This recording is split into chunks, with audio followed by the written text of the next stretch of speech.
Hey there! Tammy with It's All About the Dogs. Noelle with Positive Directions Canine Academy. We're going. I know. Waiting for the camera to come on. So Noelle, what are we talking about? What is all this stuff on the table? Well, you know, I thought I'd talk about brain games and how important these are for your dog. Yeah. All of us have brain games. We call them our phones. We use them to keep our little brains stimulated and occupied. And God forbid there would be a second of downtime. Because that's when we get into trouble, right? Exactly. And it's the same thing with dogs. If dogs have too much downtime, they will create their own jobs to do. Yes. They will come up with their own fun little activities that could be, maybe they decide that they want to put the dog door right there in the drive wall, or perhaps they become interior decorators. They like to remove the blinds. Like to remove the blinds, Yes. eat your couch, you know, just little things like that. So they get bored. They do. They do. And, you know, it doesn't matter how big your yard is or how often you take them for walks or any of that kind of stuff. Your dog still needs to be able to exercise their brain. Some kind of stimulation besides just hanging out and Right. being. Right. I know, you know, these are all fun things that These you are can really get fun. just about anywhere. Yeah. So, you know, all of these have, this is probably my dog's favorite. You put treats in here and then they spin it with their paws and then the treats fall out into this maze and they have to try to figure out how to get the treat out of here. Very cool. Now, I haven't seen this one. This one must be fairly new then. This is a relatively new one, and my dogs absolutely love it. There are so many different varieties of games out there. If you're gonna buy something that's already pre-made, like the toys and stuff that we've got here, get something that's got multiple levels of difficulty to it, so that once your dog solves one level, they've got another harder level to try to figure out. If you get one that's only got one level, like for example this toy, the only way that this works is you just pull these things out and then there's a treat underneath them. I have one like that at home, similar to that. They're fun, yeah. But once the dog figures out how to open it, it's done in a snap. Then the next time you put it down, they already know. Yeah, exactly. So something that keeps them going, yeah, and challenging. And these games can be pretty expensive. I think that usually they range anywhere from about $35 on upwards to into the hundreds, depending on the type of game that you're going to get. Some like that you can get for what, about 15, 20 bucks? 15, 20 bucks, yeah. Probably. This is probably a $30 toy. This one I got online, and I got it for a really good price because it was a brand new toy. So and they were trying to promote that. They were trying to promote it, yeah. Yeah. And you can raise or lower this thing. There's one in here that the dog has to flip the thing up instead of pulling it out. It's very similar. Yeah. Very similar to that one. You can create your own dog brain games too. Now, you know, I get students in here all the time who are saying that they just took their dog on a 2-mile hike and they can't figure out why he's still being naughty.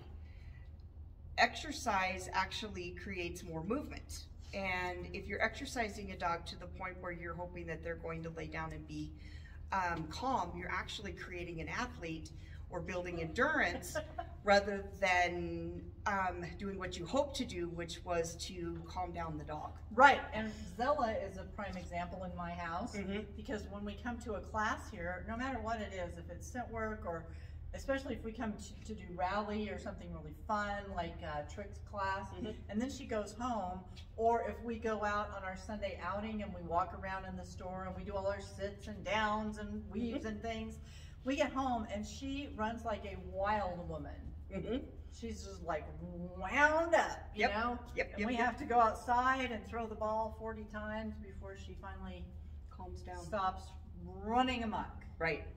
Right. So the whole purpose behind this is to get your dog centered, focused, and using their brain. I don't know about you, but I have always been much more tired when my brain's tired than when my body's physically tired. Like this afternoon, for instance. Yeah. My brain is full. Yeah, mine is pretty full too. So some ideas that you can do at home if you don't want to spend the money to buy yourself or your dogs yourself. You might need to buy one for yourself. Put some candy in here, and while you're watching TV, spin it, and then Oh, Lord. Skittles was Yeah, good, man, Skittles yeah. would be a good one. I am tired too, darling. So, the little cups that we've got The here. cups, these are fun. Those are fun. You can put a treat underneath one of them, and I recommend putting several treats underneath them. Start with 2 cups, slide them around, see if your dog can figure out which one's which. Don't put the cups so close together that they're like this. Place them far apart so that the dog has an opportunity to sniff over here and pick which one is the right one. It's like the shell game. It is. Yeah. Yep. And my dogs love to do that, and you can play that with any kind of plastic cups that you already probably have in your house. Yes, you can do the red Solo cups, you can do Disney cups, you can do just coffee cups, whatever you guys want to do. Yep. Another great one that will keep your dog occupied for a really long time, and we're getting into the summer months, is an ice block. And I know that sounds kind of silly, but most dogs absolutely love ice, and they love things that are cold. So what I do is I would put about 2 inches of water in a plastic or glass dish, throw a handful of kibble in there, maybe some shredded cheese or something else. Toys. That's great. You can throw in like a Kong or your dog's favorite squeaky toy or whatever it is. Yeah. Put it in the freezer, freeze it till there's a crust on top, and just keep adding layers to it. If you try to fill it with water all the way here and then dump all the stuff in, what ends up happening is all of the goodies sink to the bottom, and then there's nothing in the rest of the block. Yeah. So you do have to kind of set the timer. But I have seen those last for hours in the summertime, and your dog will spend all day long discovering the different layers. Put it out on the patio when they're hanging out outside. And Yep. And you can do theme ice blocks. Like the other day, they had sardines and mackerel on sale. So I made a couple of ice blocks that were, I had a cheese one and I had a fish one. awesome. Yeah. The dogs loved it though. They spent all day long out there messing around with the ice blocks. Teaching your dog the difference between their toys. So name the toys. I do that with these guys. A toy like a ball or something that bounces is a toy or a bouncy. Yep. And everything that's stuffed, like stuffed animals, those are dollies. Yes. So the dollies are the stuffed animals and the toys are the bouncy things. Very good. I love it. Yeah. Yeah. You can teach them colors. Spending an afternoon teaching your dog a couple new tricks. If you taught your dog one trick every single week, at the end of the year, you'd have 52 new tricks. That'd be pretty amazing. The more your dog uses their brain, the faster they catch on to new concepts, to new behaviors, and to the things that you're asking them to do. Well, and I think it adds to their longevity of life. If you're trying to have your dog, so I have Titus. Titus is 17. Titus still remembers tricks that I've taught him. He can't do a lot because of his arthritis these days, but he still remembers things. And I attribute a lot of his mental acuity to always being in some kind of a class, doing games like this. I worked with him pretty much every day that I've had him. Yep. Up until, the last year when he's failing health-wise so Right. much. But it's amazing because I can still go out and put him on a leash and he knows just what to do, Well, and if you think about the human population, as they grow older, if they're not mentally active, their cognitive skills go way down. Oh yeah. And for sure. dementia can set in. You can have all kinds of problems with that. And it's the same thing with dogs. Dogs can get dementia just like people. Yes, they can. And, I don't think there's a doggy Alzheimer, but they've done some studies and there is a some canine, linkage? yeah, there is Really? a canine dementia. Yeah. That I had a Cocker Spaniel that did have canine dementia, and it was sad because she forgot who I was and things like that. So we should talk about older dogs and some of the things that we can do for them. Yeah, I think that'd be great. We'll keep subscribe to our channel and keep in touch because we're going to probably do a video about that. Absolutely. Snuffle mats are a great thing. I'm watching Zella here. She's grab the pink one. This one, oh, the pink one over here. She's pulled out all of my snuffle mats and she's busy messing with them right now.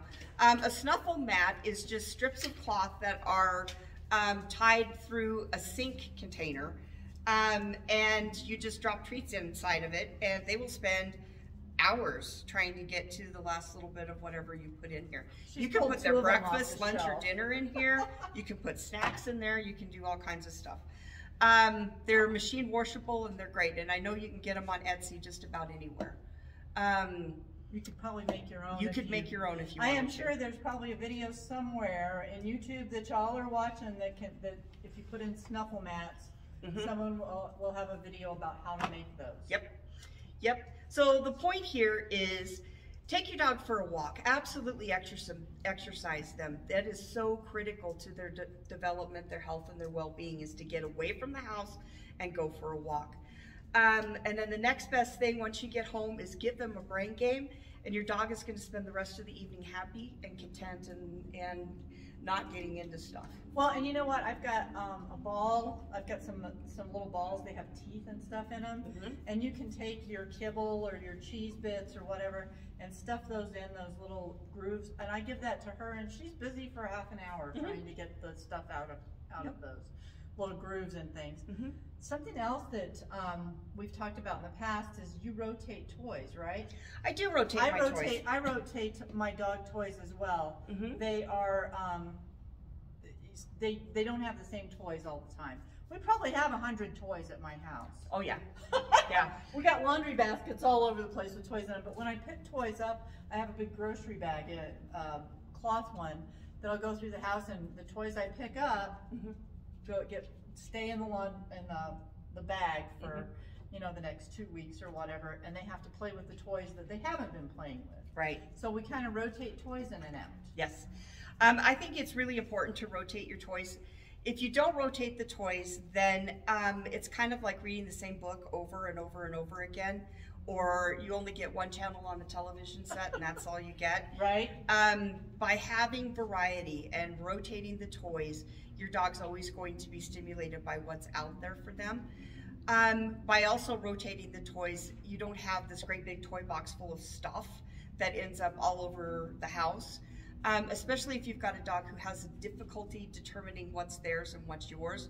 If they're eating your socks, your underwear, and your shoes, rotating the toys is a great way to help them to stop that. And I only let my dogs have 1 or 2 toys per dog. So I like to have something that carries their scent. So like you were talking about your dollies. Yeah. I like to have something that my dogs can chew on. So that could be a Kong, it could be a body part like a kneecap or a joint or a tendon or that kind of thing. Yeah, a little bone of some sort. And then something with some kind of a unique texture or smell to it. So like the toys that rattle or squeak or... those ones that have like a cellophane feeling in them. That's yes. They're a dolly, but they don't have any stuffing. They're yes. stuffing free ones, and they make a crinkly sound. Yes. Yeah. So all of those things are great. And by doing that, you're going to keep your dog's brain fresh, active, and alert. And the wiggly gigglies. Giggly wigglies, yes. My dogs absolutely love the giggly wiggly. You know, it's so funny. The giggly wiggly makes a little kind of a giggly sound or herky jerky. There you go. And she's waiting for me to throw it. Look at her. My dogs absolutely love this. Now, I've seen dogs that we've thrown that out to, and they look at it like, that's not so much fun. But if your dog loves it, they will really love it. That's true. Yeah, they will really, really love it. And so it goes. Yep. Then those, you can get those at, like Walgreens have those, right? Well, I don't know if Walgreens does, but I know that Bed Bath & Beyond carries them. I think I've seen them. And Chewy's got them, and Amazon's got them, and so there's all sorts of places Murdoch's that you can get them. probably has them. Yep, they're the Jolly Balls. Murdoch's has those too. You get those you've seen those probably for horses. And we also have those for dogs. And then we've got one at home that's kind of got a rope tongue on one end. It's great to have different that kind of thing. Yep. She's barking at the wiggly now. So. I think our video is going to be over. Thank you guys so much for tuning in.